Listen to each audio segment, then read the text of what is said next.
नमस्कार, मैं हूं आशीष चित्रांशी और आप देख रहे हैं the news launcher. Modi ji उधर भाषणबाजी कर रहे थे और इधर देश का 7 लाख करोड़ रुपए डूब गया। 7 लाख करोड़ पर इतना इसलिए जोर दिया कि मुझे भी जीरो लगाने के लिए कई बार इकाई दहाई सैकड़ा गिनना पड़ेगा।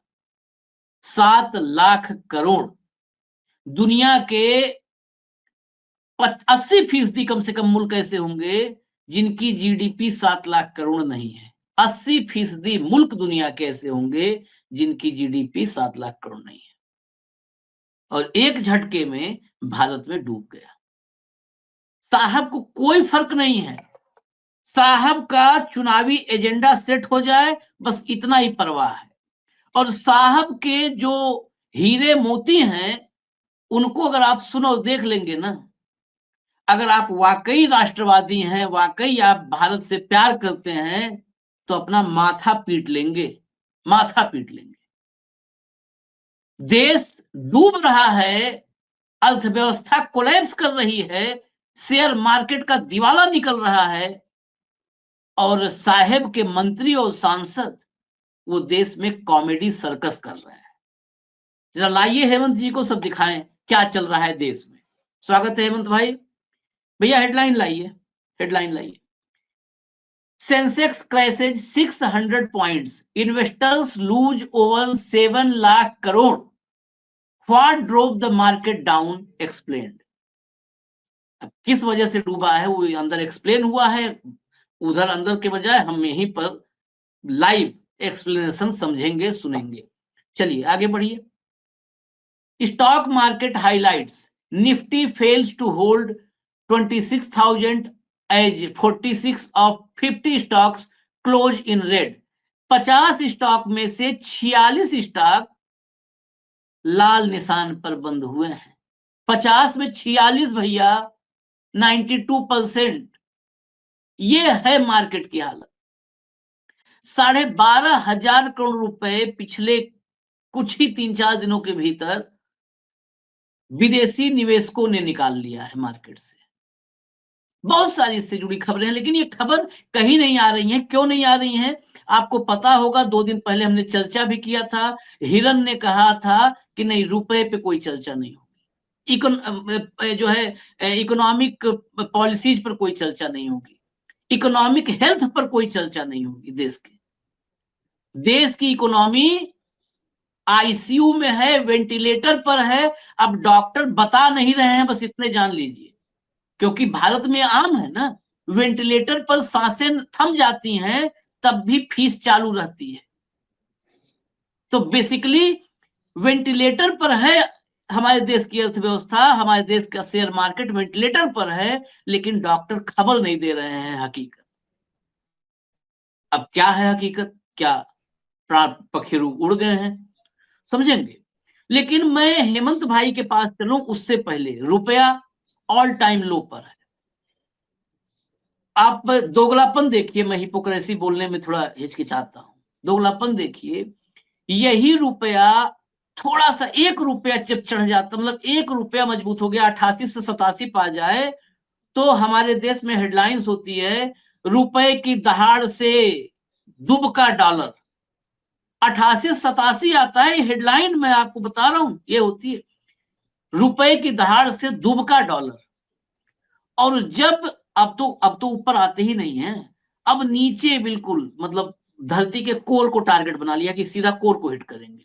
रुपया जब नीचे जा रहा है तो हमारे देश के अर्थशास्त्री, ये अनर्थशास्त्री हैं सब, चाटुकार, ये सब भांडों की फौज है, ये चीयर लीडर्स हैं। इन और चीयर लीडर्स भी ये आईपीएल की चीयर लीडर्स से भी गए गुजरे हैं, कम से कम वो प्रोफेशनल हैं। ये प्रोफेशनल नहीं है, ये बिना प्रोफेशनल, बिना प्रैक्टिस के ये चीयर लीडिंग करते हैं, चीयर लीडर का काम करते हैं। ये क्या कह रहे हैं, रुपया जाने से ही तो भारत के इकोनॉमी को फायदा पहुंचना है। अब तो इकोनॉमी मजबूत होगी, इतने दिन से रुपया कमजोर नहीं हो रहा था, इसीलिए नहीं मजबूत हो पा रही थी, अब भी सुगुरु बनेंगे। आप बताइए, दोगलेपन की अगर कोई लक्ष्मण रेखा होगी तो ये सब क्रॉस कर चुके हैं, लेकिन भस्म भी नहीं हो रहा है। पता नहीं उस रेखा की भी ताकत कमजोर पड़ गई है। मैं सुनवाता हूं आपको, मैं तब अभी तथ्यों पर और आगे चलेंगे। मैं जरा एक मंत्री हैं, बहुत प्रतापी मंत्री हैं अर्जुन राम मेघवाल, जरा हेमंत भाई सुनिएगा, मैं इसमें लाया क्यों हूं इनको। ये रुपया, इकोनॉमी, शेयर मार्केट सब एक साथ जुड़े हुए हैं इस देश के लिए। और वंदे मातरम की बात है ना, तो वंदे मातरम, मैं अपने इस मातृभूमि की वंदना करते हुए कह रहा हूं कि इसका सत्यानाश मत करो, सर्कस मत चलाओ यहाँ पे। सुनिए जरा इनको, थोड़ा बहुत तो इकोनॉमी आप जानते होंगे हेमंत जी, नहीं जानते तो इनसे सीखिए। चला दो। सर, डॉलर के मुकाबले रुपया करीब 90 रुपए तक पहुंच चुका है, क्या कहेंगे इस पर? देखिए, दो तीन चीजें देखो आप, इकोनॉमी की साइज देखो और उसके बाद रुपए का जो व्यापार है वो दूसरे देशों में कहाँ कहाँ होने लग गया, उससे रुपए की ताकत बढ़ रही है ना। वैसे ये ताकत बढ़ने से तो सर मजबूत होना चाहिए। देखिए, आप कहीं जाएंगे, पहले जाते आप दुबई जाते थे तो आपको कहते डॉलर में, डॉलर चेंज करके लो। आजकल कहते हैं कि रुपए में काम हो रहा है, इसलिए रुपए की ताकत बढ़ रही है। Thank you so much. मतलब इसको गजब है। एक रिपोर्टर ने, मतलब एक कोई वहां पर वाकई पत्रकार था, उसने कहा कि सर रुपए की ताकत बढ़ने से तो रुपया मजबूत होना चाहिए, लेकिन ना, अरे तुम अपना पूछते रहो, हम अपना बताते रहेंगे, तुम पूछते रहो अपना, हम वही बताएंगे जो हमको बोलना है। ये लोग रुपया कमाए अगर मेहनत से, तब इनको पता चले रुपया का अप और डाउन का क्या है असर। एक और है रिंकी एक पापा, रिंकी एक पापक जरा पढ़ लीजिए आप लोग, अगर थोड़ा बहुत भी जिसको इकोनॉमी आती समझ में तो पढ़े। हमारे देश के लोग अपनी जेब में रुपया लेकर घूमते हैं, रुपए से खरीदारी करते हैं, हमें डॉलर से कोई लेना देना ही नहीं है। डॉलर महंगा हो या सस्ता, हमारे देश के लोगों पर इसका कोई प्रभाव नहीं पड़ेगा। अब बताओ भैया, अब बताओ कहाँ जाएं? हेमंत भाई कहाँ जाएं हम लोग, बताओ।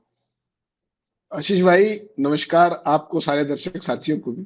देखिए, ये मैं आपको बार बार कहता हूं, फिर वो रिपीट हो जाती है बात। ये मूर्खता का अनंत अमृत काल है, अनंत अमृत काल है।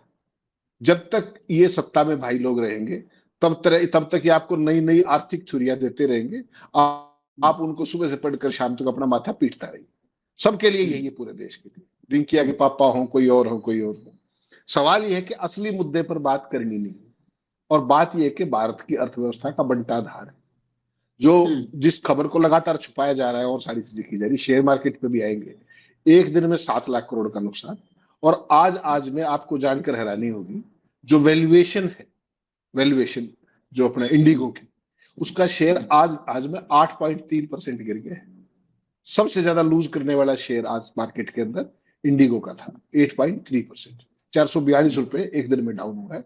वो जो टॉप लूजर्स हैं उनकी मैंने लिस्ट भी दी है, अगर हो सके तो दिखवा दीजिए।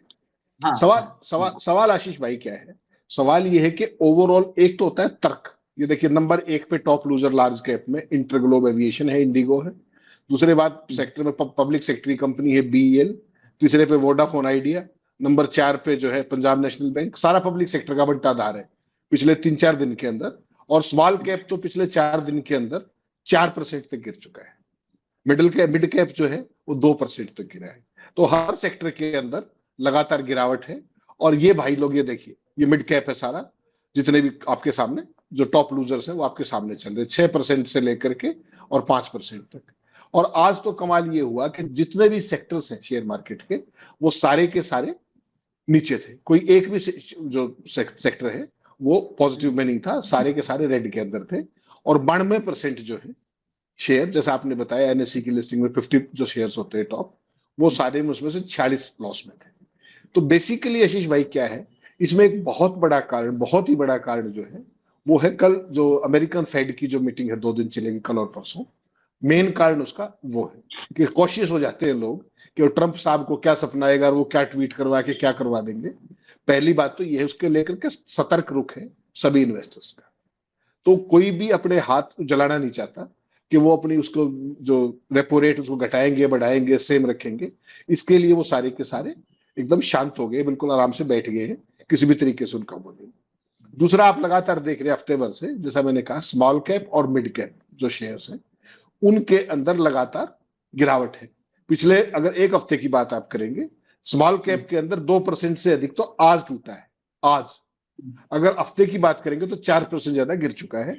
और मिड कैप, जैसा मैंने बताया, मिड कैप 100, उसमें भी 2% की गिरावट रही है। ये पूरी की पूरी स्थिति है।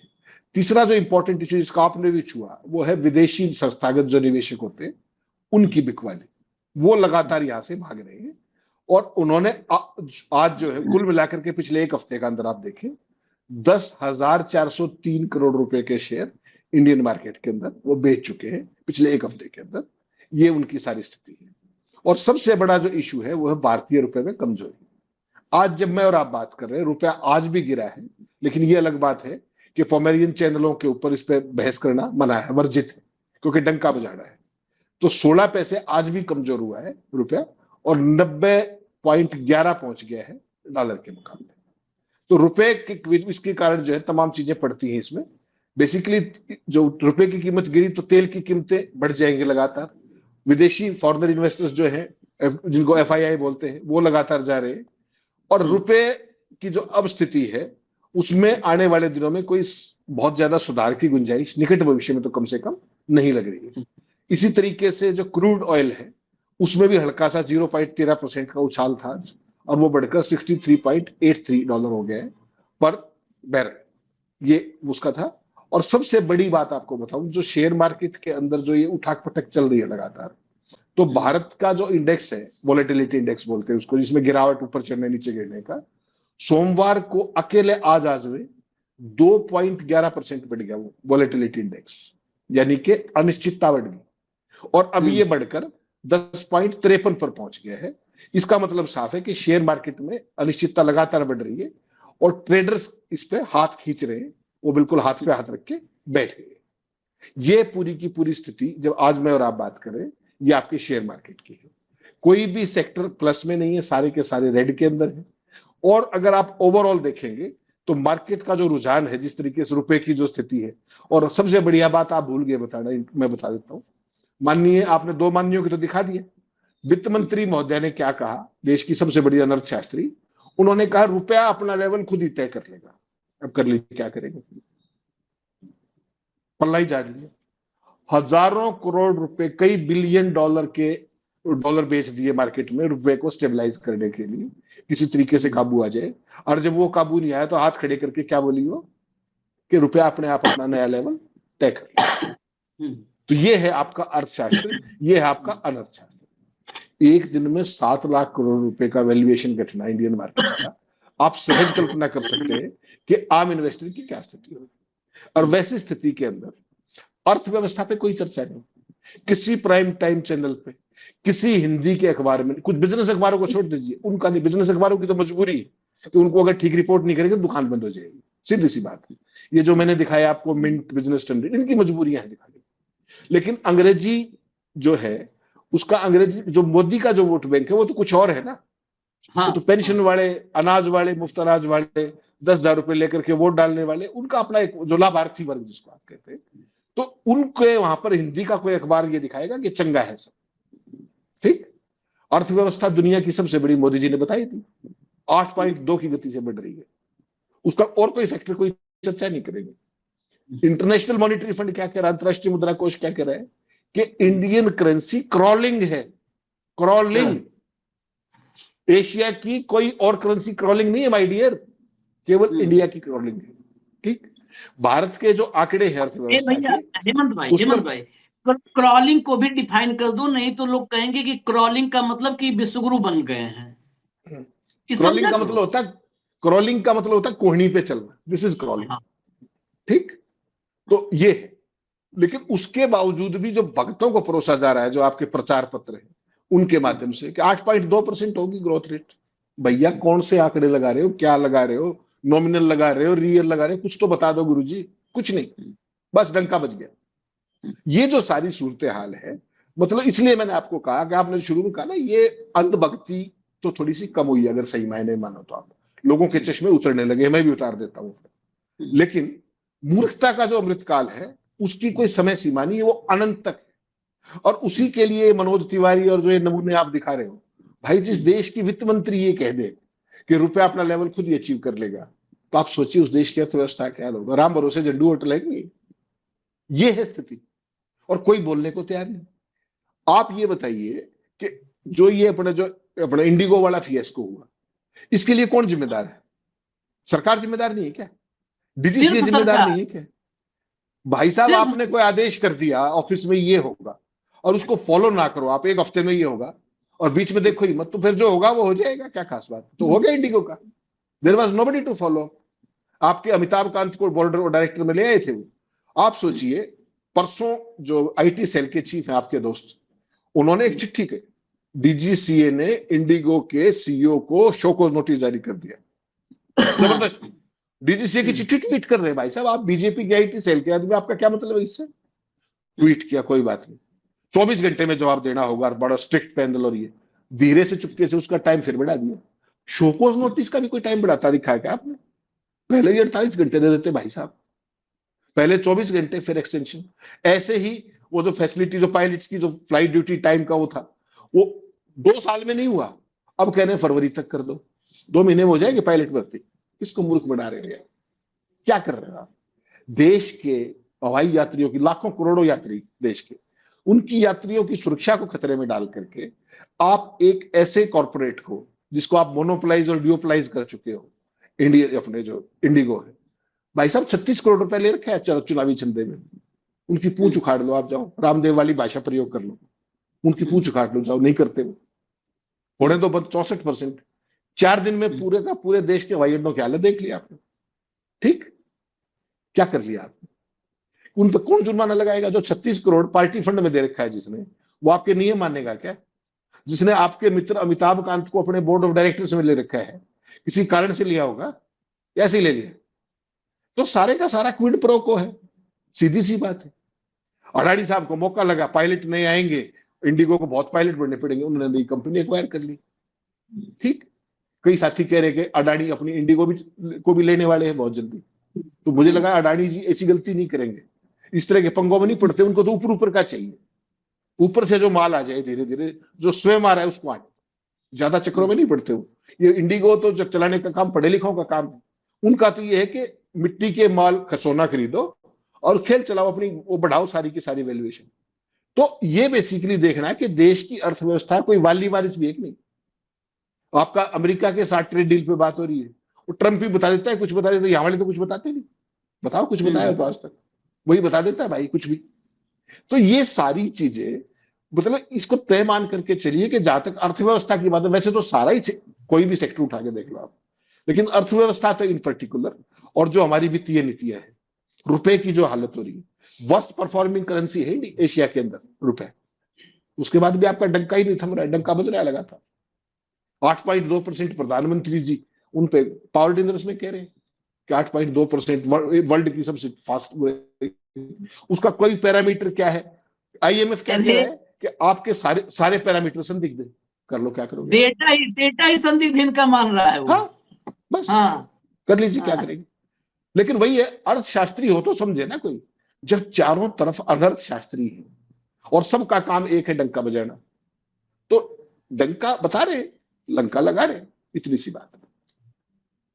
नहीं, लेकिन डंका लंका लगा नहीं रहा, लंका लगा चुके हैं, लंका लगा चुके। बेसिकली अब क्या है कि बस वो जो कहते हैं ना, मुद्दे से हटना बाकी है, वो चद्दर, बस भले कड़वा शब्द हो लेकिन हटना बाकी है, खत्म है। आप बताओ ना, आईएमएफ क्या कह रहा है, इस देश की इकोनॉमी को आप बेस ईयर से लेके बहुत सारा है, वो टेक्निकल हो जाएगा कि कैसे ये डेटा आ रहा है। मेरा एक निजी जानकार जो सांख्यिकी, जो जहां पे आंकड़े सब बनते हैं ना, जहां पर गरीबी घटती है, जहां से आंकड़े आते हैं गरीबी घटने, भाषण में कितने करोड़ लोगों को हम गरीब बाहर लेके आए, मेरा एक बहुत ही प्रिय छोटा भाई वहां पर अफसर है, अब और कुछ नहीं बता सकते, बहुत प्रिय छोटा भाई। उसने कहा कि भैया कैसे आंकड़ा बन रहा है हम ही लोग जान रहे हैं। गरीबी घटाने का आंकड़ा पता है, मैं एक एग्जांपल, गरीबी घटाने में कहा कि ऐसे ऐसे उसमें जोड़ देते हैं ना पॉइंट की, ये पॉइंट अब जोड़ दो, बस वो पॉइंट जोड़ते ही पूरा का पूरा आंकड़ा चेंज हो जाता है, पूरा आंकड़ा चेंज हो जाता है। कहा कि मोबाइल जिसके पास है तो वो उसको गरीबी रेखा बाहर कर दो। भाई साहब, आप एक रिक्शा पुलर को देख लो, दिल्ली नहीं रोहतक में देख लो, आप रोहतक में भी देखोगे तो एक हाथ से साइकिल, जो रिक्शा पुलर होता है, एक हाथ से हैंडल पकड़ा होता है रिक्शा, और एक कान पे इसे मोबाइल लगाया होता है और चलता जाता है। गरीबी रेखा से बाहर आ गया वो। मर्सिडीज चला रहा है, मर्सिडीज चला रहा है वो, कितने नॉनसेंस। ये पता है, ये संवेदनहीनता का भी एक परिचायक है कि कितना संवेदनहीन, कितने पत्थर दिल संगदिल लोग इस देश को चला रहे हैं, राजा बन के बैठे हुए। खैर चलिए वो तो हटाइए। अभी पुतिन, अब पुतिन के बाद सुनने में आ रहा है कि डील भी, ट्रेड डील भी, अब आपने चर्चा करी थी, ट्रेड डील भी होने वाली है। रुपया कोलैप्स होता जा रहा है। आप एक बात देश को बिल्कुल साफ कर दीजिए, हमारे देश की मजबूती के बारे में आपने बुराई बहुत कर दी भाई, बहुत बुराई कर दी। पाकिस्तान का पता है रुपया $1 में 288 है, ये मुझे नहीं पता चलता, गोदी मीडियम मैंने पढ़ा था। कहा भारत के मुकाबले पाकिस्तान की रुपए की हालत है बेहाल। जब जब ये बर्बादी कगार पे बढ़ने लगते हैं, उधर बढ़ते हैं, तो पाकिस्तान से तुलना कर लो। इसी फाइनल कमेंट कि भाई पाकिस्तान 288 पे है, तो भारत तो अभी 90 पे ठीक ही होगा ना हेमंत भाई, अभी 190, 200 तक जा सकता है। क्यों? अफगानिस्तान का हमसे बेहतर है, ये भी बता दो। हाँ, इसीलिए मैंने कहा बता दो, अफगानिस्तान बता दो, बेहतर। बेहतर है, ठीक। वहां तालिबान का शासन, हाँ, जिस भाई साहब जिसकी तुलना ही पाकिस्तान से हो, तो बेहतर है कि उस पर चर्चा ना की जाए तो बेहतर। पाकिस्तान का जिक्र करके, पाकिस्तान का डर बेच करके, मुसलमानों का भय बेच करके सत्ता हथियाई थी, और आज उसी को बनाने के रास्ते में चल पड़े हो आप। भारत में तो ये सब चीजें कहाँ होती थी? ये तो पाकिस्तानी स्टाइल ऑफ गवर्नेंस है ना, कि कोई इंस्टीट्यूशन नहीं, कुछ नहीं, जो हम कह दें वही सब ठीक है। तो ये उस टाइप का स्टाइल है, उसी दिशा में आप आगे बढ़ रहे हो। दुर्भाग्य की बात है। फिर भी केंद्र सरकार का काम, मैं ये मानता हूं, वित्त मंत्री का काम गंभीर काम है। उसमें कभी आप कह देते हो कि रुपया कमजोर नहीं हुआ, डॉलर मजबूत हो गया है, ठीक।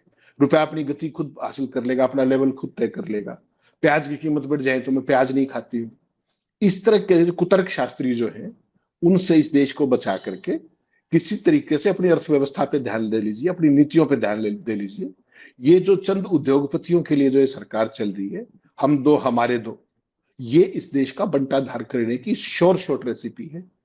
जितनी भी नीतियां आप लाए हो, एनसीएलटी से लेकर के दुनिया भर की चीजें, कि 1000 करोड़ की चीज आप 50 करोड़ में ले जाओ और वो सारा वो हेयर कट हो जाएगा और फला हो जाएगा, इससे इस देश का बंटाधार हो रहा है, लेवल प्लेइंग फील्ड खत्म हो रहा है। मैन्युफैक्चरिंग सेक्टर का हाल देख लो, कोई सेक्टर उठा के देख लो।